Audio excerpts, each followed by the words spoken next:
Yun o mga kaisda, sa wakas, meron na namang nag-walk-in sa maliit natin na Gapi Fish Farm mga kaisda. So dalawang strain po ang kanyang binili mga kaisda, no?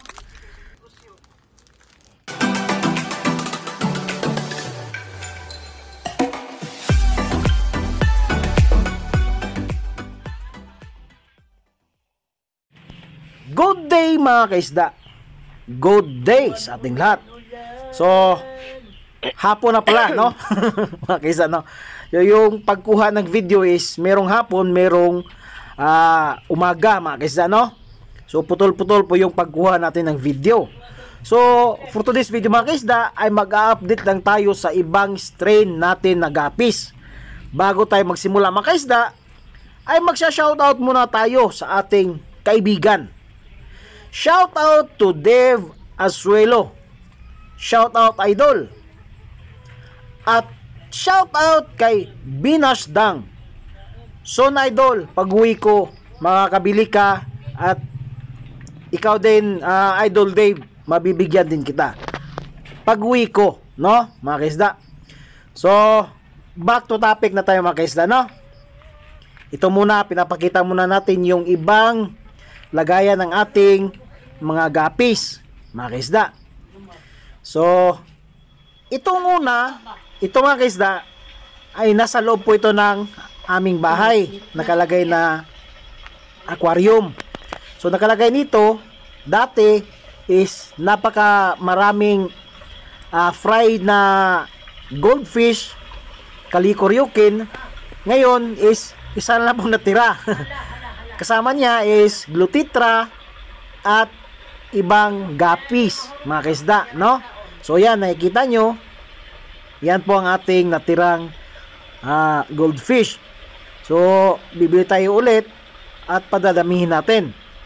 So itong glutitra ko naman mga kaisda ay plano kong padamihin din yan, no? Magbreeding tayo ng glutitra. Sa ngayon ay palalakihin muna natin sila at makakita din kayo ng ibang klaseng mga gapis mga kaisda, no? Yung mga kaiba-ibang mga tail, kaya nilagay ko lang dyan mga kaisda. Yan. At dito naman sa labas mga kaisda, ito yung kuha ng umaga. Ito po yung ating fry ng ating Singa Blue Tail Ribbon mga kaisda, no? So sa wakas merong mga ribbon na, no? At plano ko dyan is ililipat natin sa malaking lagayan. Yung non-ribbon ay ililipat din natin at isang strain din yon, bagong strain natin, no? Yung Singa Blue Tail non-ribbon, bagong strain natin yon. Saka ilipat natin yung lahat ng may mga ribbon. Ito naman mga kisda, makikita nyo ay munting mukhang malapit na pong madido tong ibang gapis natin dito, itong purple singa natin. O kung mamatay man yan ay okay lang yun sa akin dahil nakapag-produce po sila ng maraming fry mga kaisda. Wala akong problema dyan kung mamatay man sila, no? Dahil meron na pong fry na marami mga kaisda, no? So ito naman ang ating Singa Blue Tail breeder mga kaisda, no? Ito po siya, yung breeder. So makikita nyo naman sa fry nila is halos same pattern ng female, no? Yung nakikita nyo doon sa mga fry nila mga kaisda. Kaya meron pang fry ulit. So dagdag na naman, no? Dagdag fry ng ating Singa Blue Tail mga kaisda, no? Kung mamatay man yung breeder natin ay wala na tayong problema kasi meron na po tayong jubi mga kaisda, no? Kaya kung hindi pa, mas okay mag-produce pa sila mag-produce, no? Mga kaisda. At saka itong klaseng mga singa na to, padadamihin natin to mga kaisda, no? So makikita nyo naman yung ating jubi mga kaisda, no? So nilipat natin sa isang maliit na baso, no? So, yan makikita nyo po yung non-ribbon at saka may ribbon. So, sinegregate namin yan. So, merong 3 po ang non-ribbon dyan mga kaisda at may 5 pong ribbon din dyan. So, 8 lang po sila mga kaisda, no? So, hoping tayo na dumami sila mga kaisda, no? Dahil nakakatuwa kahit sino naman, no? At saka mahal din to pagkabili ko mga kaisda. Dahil ang isang pair nito is nabili ko ng 250. So 300 sana to, nakuha ko ng 250 mga kaisda. Kaya nakakatuwa. At saka yung purple singa doon is freebies na po yun. Pero ang gusto ko talaga itong ribbon mga kaisda. Dahil magbibili pa tayo ng ibang klaseng ribbon at padadamihin natin, no? Soon, malapit na tayong umuwi. Kunting taste na lang. At malaking pagbabago dyan pag ako nakauwi. Malaking pagbabago talaga, no? Dahil i-rearrange natin yan, segregate natin yung maganda at saka pangit, at saka strain by strain na natin mga kaisda, no? Dahil sa ngayon is magulo pa, no? Mga kaisda, no? Magulo. Yan. Napakagandang klase po yan. Sa totoo lang, napakagandang klase. So ngayon, siguro abangan nyo sa next video nito ay medyo lumalaki na po sila mga kaisda, no? Medyo na po. At siguro by next month makakapag-produce na din sila ng fry mga kaisda. So yan po, pinapakita natin yung ating mga ibang lagayan. At ito naman po yung pag-segregate na, no? Yung sinabi ko sa inyo na merong 3 po na non-ribbon. So dito ko nilagay yung 3 non-ribbon at dagdag strain po natin yan mga kaisda, no? Dagdag strain po yan.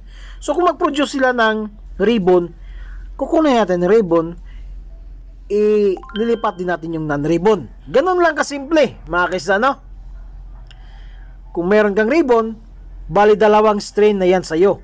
Kasi meron talagang lalabas na non-ribbon dyan mga kaisda. Kaya yun ang nakakatuwa. Imbis na isa lang yung strain mo, nadagdagan ng isa, no? Di ba mga kaisda?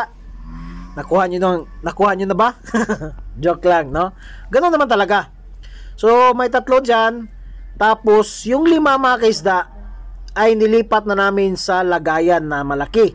Yung dating lagayan ng aking albino blue topaz na nagiging sayang lang, naubos.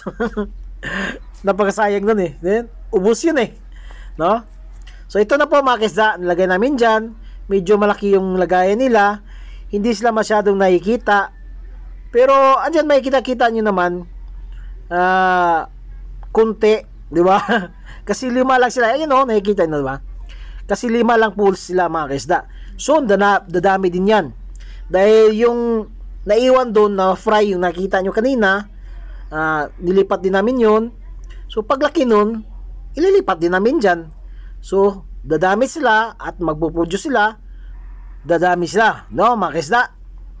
Kaya yun ang kumbaga technique, no, sa ngayon.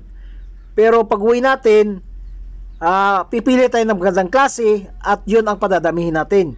Yung mga sikanhan yung kumbaga kasunod sa maganda, bibinta natin yun, no mga kaisda.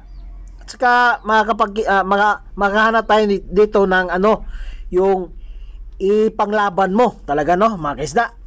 So ito naman ang aking Waikisi, Metal Waikisi. So mga kaisda, meron pong bumili sa atin ngayon, no? Meron tayong kaibigan na bumili, nag-walk-in sa atin. Bumili na siya dati, kaso sabi niya sa akin, yung binili niya ay naubos lahat. Dahil nung umulan, na wash out mga kaisda. So napakasayang. So bumalik siya ulit, mga ilang months ba yun? Hindi ko na maalala. Bumalik siya ulit at bumili. So yung binta ko sa kanya is 5,150. So ngayon 5,150 din, no? binigyan natin siya ng tagdadalawang freebies kada strain, mga kaisda. Ganon tayo, no?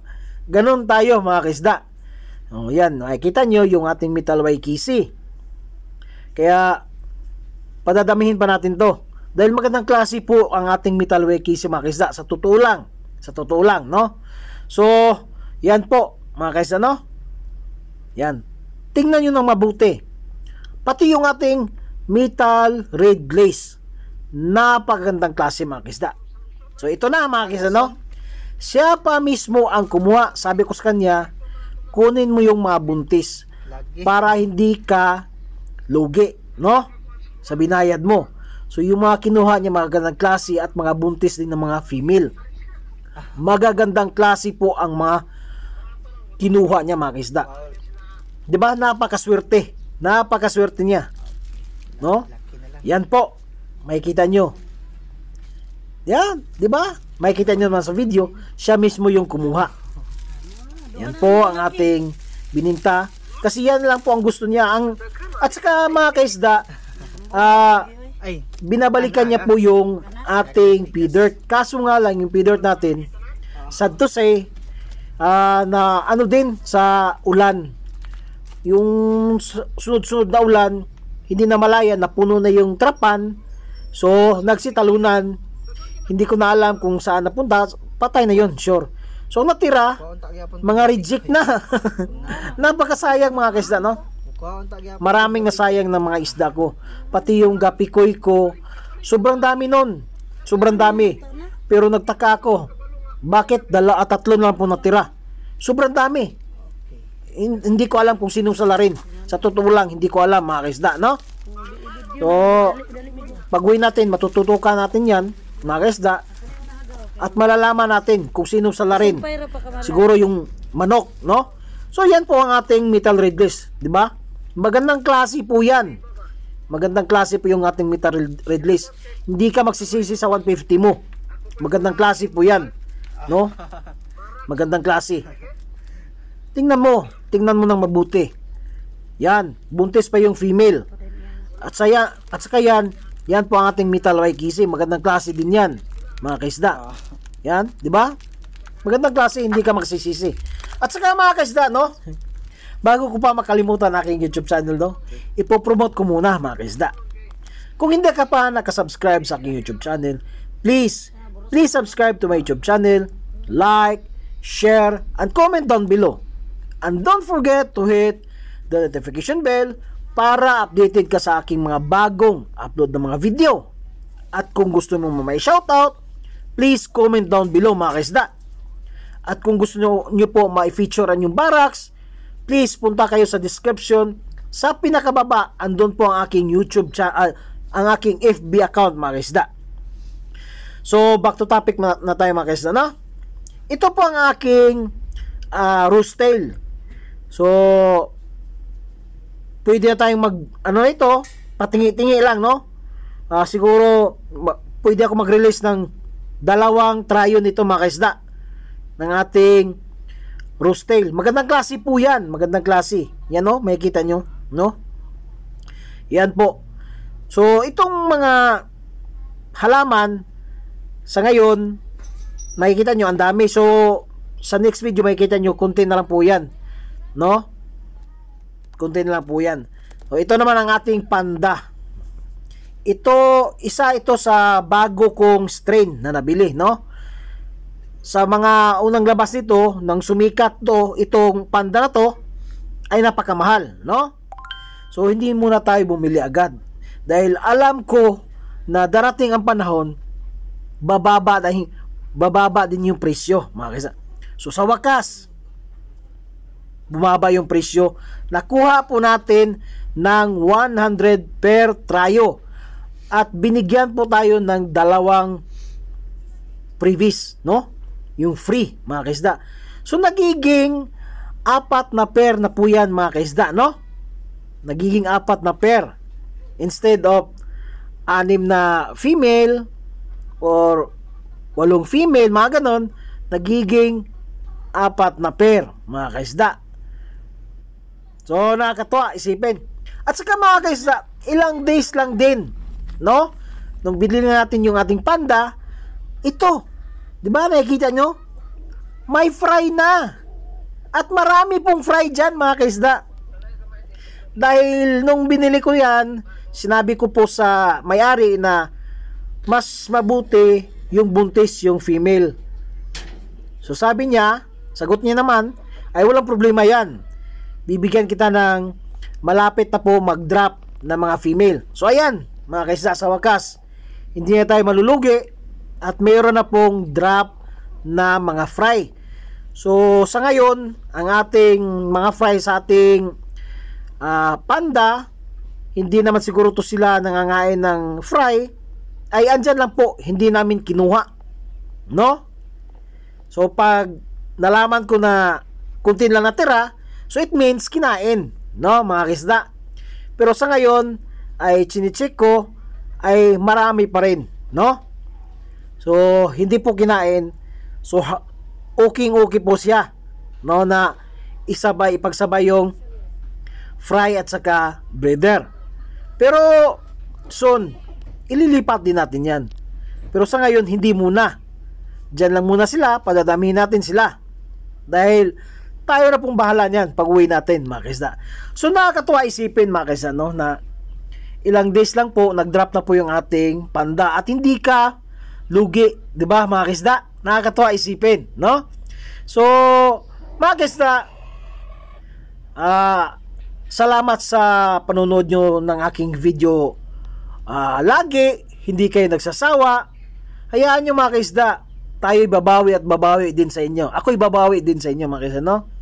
Mga kaisda, hayaan nyo pag uwi ko, no? Babawi din ako sa inyo mga kaisda. So ito po yung ating red lace na groom. No, hinayaan lang yan.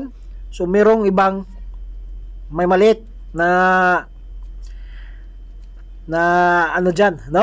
Siguro sa pag ano yan, ulan or ano, hindi natin alam bakit mayroong fry dyan na iba. So okay lang yan mga kaisda, di ba? So mga kaisda, ako'y magpapasalamat sa inyo na sa walang sawang pagsuporta nyo po sa aking YouTube channel. Sa hindi pa nakasubscribe, subscribe na po kayo mga kaisda, no? At soon magpaparapol tayo sa ating mga isda para din makakuha yung iba. So ako'y magbababay na mga kaisda. Happy farming. Bye-bye!